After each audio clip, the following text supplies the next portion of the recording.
Okay, so meron tayong ginagawa ngayon na dumating lang to, tinatowing ito. So, tugawa na natin lahat dyan, fuel, pump and everything check, all goods. Kaso yung code nyo, paulit-ulit eh.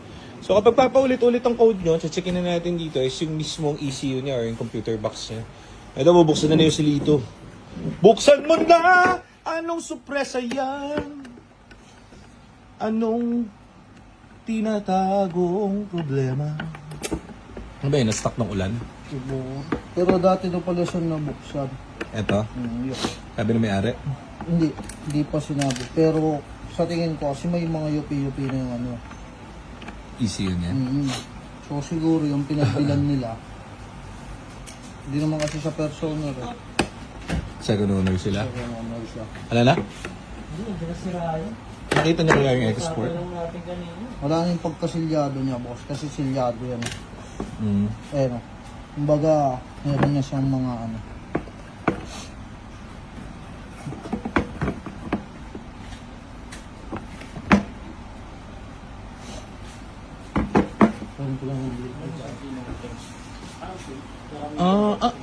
So ito kasi I'm start yung blue. So tingnan na natin yung ECU kasi halos lahat yun na-check na namin eh. So ito na yung huling culprit natin.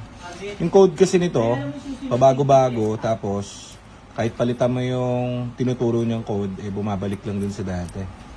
Same code. So ayaw din mag-fire nung kanyang mga spark plug. So titingnan na natin is itong mismong Pwede na to. saan? Oo ka, no? Sabog.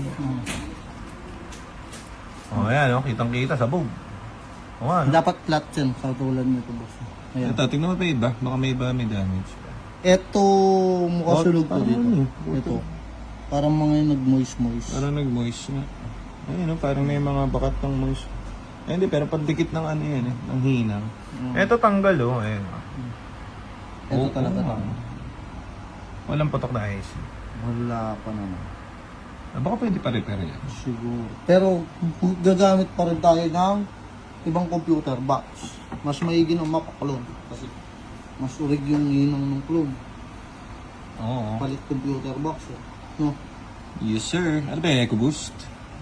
Ay, EcoBoost. 1.0. 1.0. Meron tayong stock din eh. Pero tingnan muna natin ito. Kung ano Ito yung- sasabihin ng ating electronic. Ito yung part number nung kay... Yun, no? Okay. So, ayun lang muna.